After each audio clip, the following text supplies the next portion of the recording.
Kaya mga ka-idol, paakit na tayo ng KCC Mall dahil Zamboanga.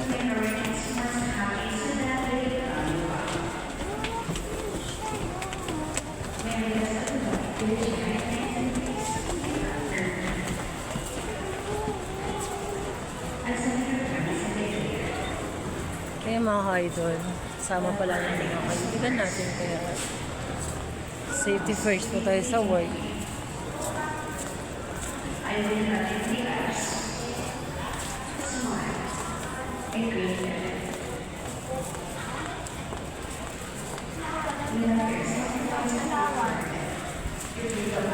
And thank you so much. Shout out pala sa mga kasama natin kagabi. Vlogger of Well Mindanao. God bless po and congratulations po sa lahat. And thank you for watching po.